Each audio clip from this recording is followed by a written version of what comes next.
परिस्थिति में भगवान राम केवट को आदेश नहीं देते कि नाव लाओ, केवट से नाव मांगते हैं, मानो श्रमिक के श्रम का सही मूल्यांकन भगवान ने किया कि नाव पर तो तुम्हारा अधिकार है, तुम अगर चाहो तो हमें पार उतार सकते हो, हम नाव मांग रहे। केवट ने सुना तो आंखों में आंसू आ गए, हृदय भाव से भर गया, क्योंकि उस बेचारे ने तो जिंदगी भर आदेश का स्वर सुना था, पर कोई नाव पहली बार मांग रहा था और नाव मांगते देखकर उसके मन में निश्चय हो गया कि ये नर रूप में नारायण है।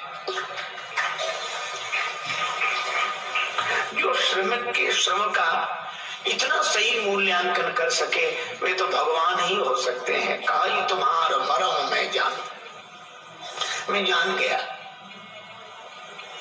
भगवान कहते नाव इधर लाओ, केवट उधर ले गया।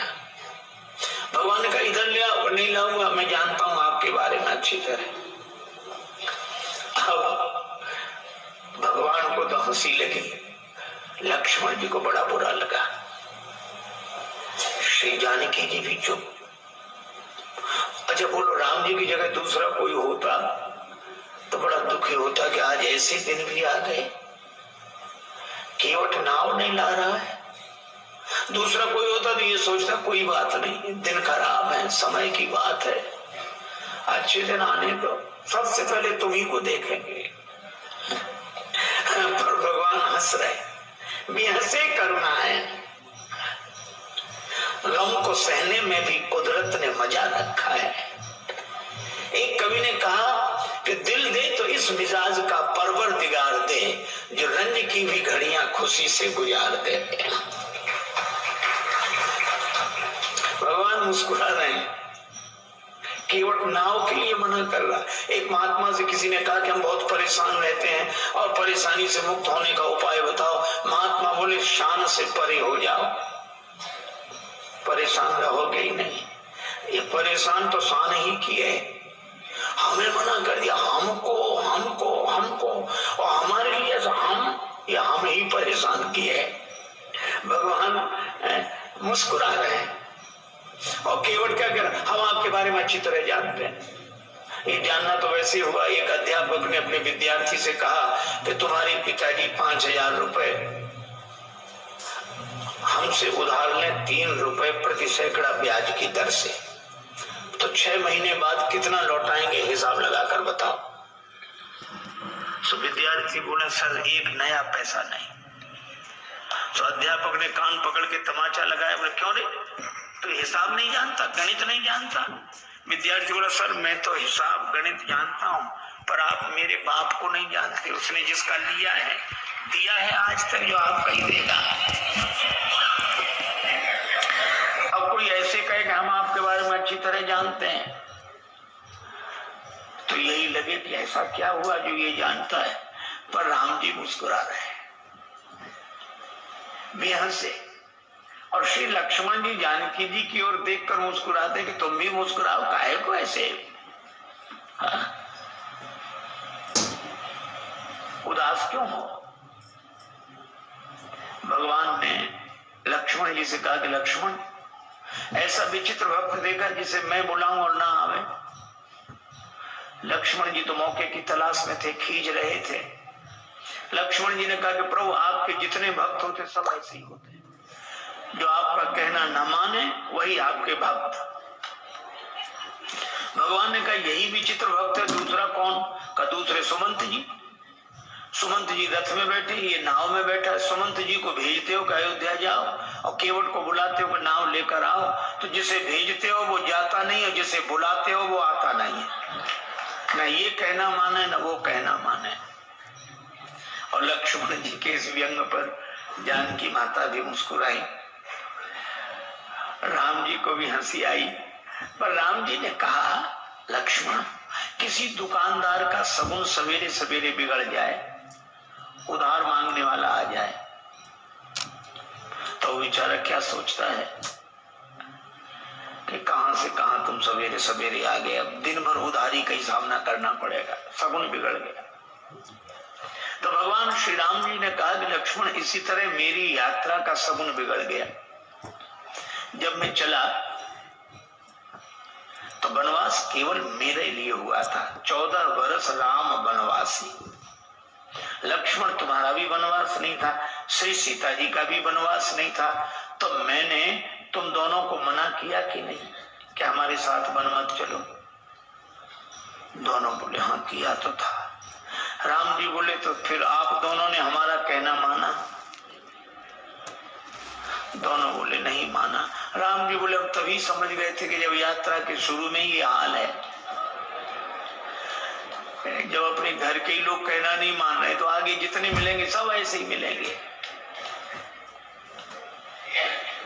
पर भगवान ने कहा कि श्री लक्ष्मण और श्री जानकी जी से कि आप दोनों ने कहना इसलिए नहीं माना क्योंकि मेरे प्रति प्रेम है, प्रेम के कारण कहना नहीं माना। तो मुझे लगता है कि केवट भी प्रेमी ही होगा, वो भी कहना नहीं मान रहा है। लक्ष्मण जी ने कहा इसमें प्रेम तो दिख नहीं रहा है। भगवान ने कहा केवट के जीवन में प्रेम का दर्शन है, प्रेम का प्रदर्शन नहीं है। जैसे हम लोगों का होता है जो मिले उसी से, अरे आप तो हमें प्राणों से अधिक प्रिय हो।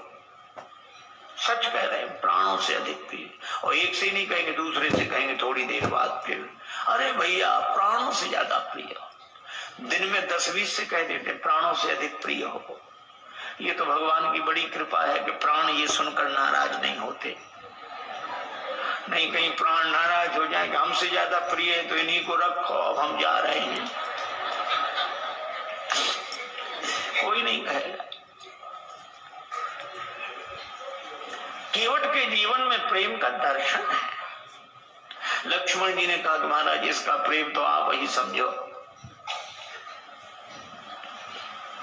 अच्छा केवट क्या सोच रहा है? केवट जान गया है कि आप भगवान हैं, पर केवट कहता है कि आपको कोई रोक नहीं सका। जनकपुर वाले जनकपुर में नहीं रोक सके, आप अयोध्या आ गए। अयोध्या वाले अयोध्या में नहीं रोक सके, आप श्रृंगवेरपुर आ गए। और श्रृंगवेरपुर के राजा श्रृंगवेरपुर में नहीं रोक सके, आप गंगा जी किनारे आ गए। और अगर मैं भी आपको नाव में बिठाकर पार कर दूंगा तो फिर मेरी भी क्या हिम्मत जो मैं आपको रोक लूं। तो उपाय यही है, चाहे न नाव लाऊंगा न पार करूंगा, अपने आप रुके रहोगे। कहा ही तुम्हारा मर्म नहीं जाना।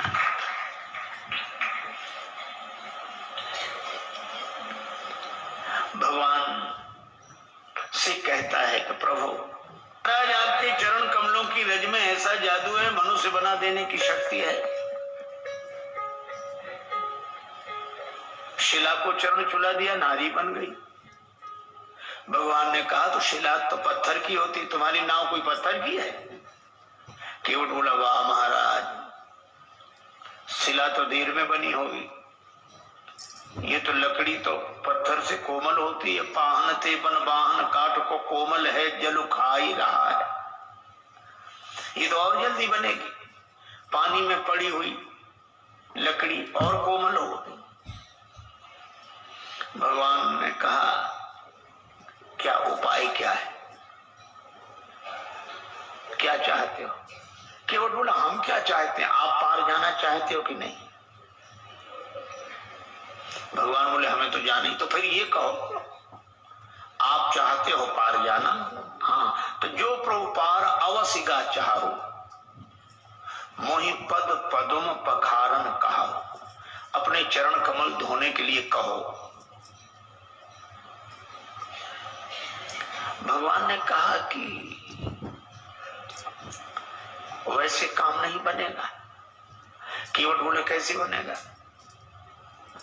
ये नाव बनेगी नारी यहाँ गंगा जी किनारे, और जब नारी बनेगी तो घर में बैठेगी। लेकिन जब ये घर में बैठेगी तो घर में जो पहले से बैठी है वो, उसको तो लगेगा कि नहीं कि नाव नारी बन गई, वही तो सोचेगी नाव बेचकर दूसरा विवाह करके लाया।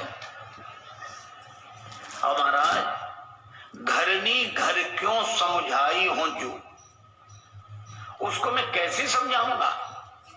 लक्ष्मण जी ने कहा हद हो गई, भगवान को समझा रहे और पत्नी को नहीं समझा सकते। केवट बोला महाराज अपने अपने अनुभव की बात है, भगवान को समझाना आसान है, बहुत कठिन है। जी खूब हंसे, लक्ष्मण जी भी हंस रहे केवट की इन अटपटी बातों पर। भगवान बोले तो और कोई उपाय? एक उपाय है। क्या? यही घाट ते थोड़ी दूरी है, कटिलों जल था दिखाई हो, जो थोड़ी दूरी पर कमर तक जल है, आराम से निकल जाओ। भगवान बोले वही ठीक, बताओ। केवट बोला वाह महाराज, अभी सवेरा हुआ है, यात्रियों का आना जाना शुरू हुआ है, हम आपको वो जगह बताने जाएं सब देख लेंगे, हमारी नाव में कौन बैठेगा, रोजी रोटी का सवाल है, ऐसा नहीं। तो फिर आप दिन भर रुको, जब सूर्यास्त हो जाएगा सब लोगों का आना जाना बंद होगा, मैं जाके बता दूंगा, फिर रात को निकल जाना, चाहे सवेरे निकल जाना। भगवान बोले लक्ष्मण चरण धुलाना ही ठीक है, यहाँ कहाँ रुकेंगे। केवट कहता है कि चरण धोने के लिए कहो। पात भरी सहेली सकल सुत बारे बारे, केवट की जाति कछु वेद ना पढ़ाई हो, पूरा परिवार मेरो याही लाग राजा जू हो, वित्तहीन कैसे दूसरी गढ़ाई हो। अगर ये नाव नारी बन गई तो फिर यह भी तो सोचो महाराज, पूरे परिवार का पालन इसी नाव से होता है, तो परिवार का पालन करने वाला साधन तो चला जाए और घर का एक सदस्य और बढ़ जाए। महाराज कृपा करो आप। अच्छा, अब इसमें एक बड़ा तात्विक संकेत है। केवट कहता है कि नाव नारी न बने।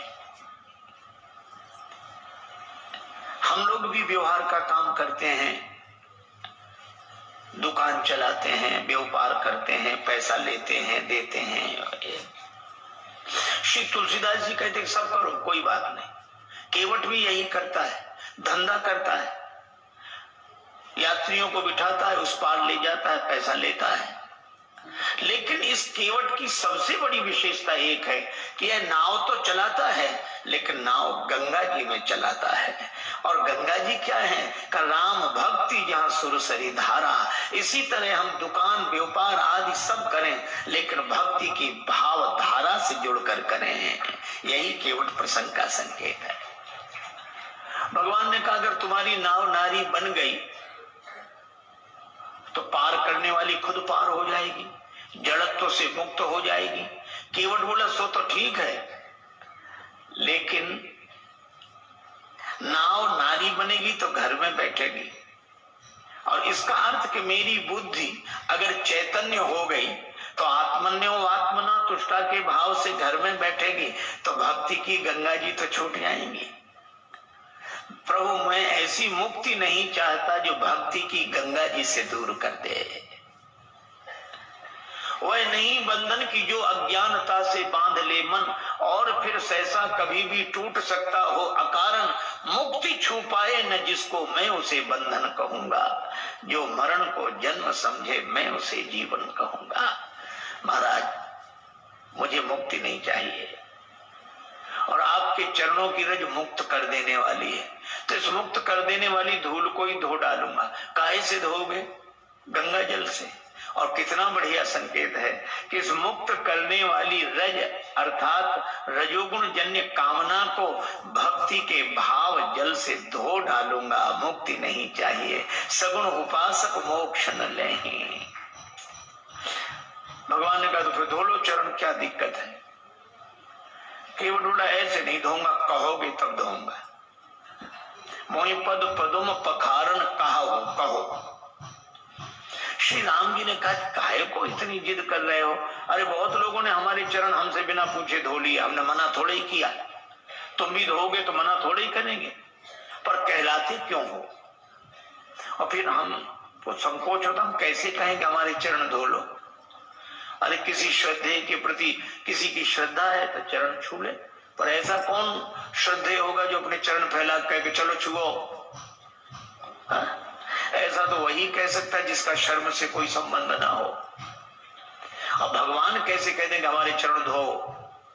और केवट कहता कहोगे तभी धोएंगे। तो भगवान ने बिना पूछे धो लो। बहुतों ने धो लिए। केवट ने कहा सुनो महाराज, जिन्होंने बिना पूछे आपके चरण धो लिए उनकी अपनी गरज रही होगी, उन्हें भवसागर से पार जाना होगा, इसलिए उन्होंने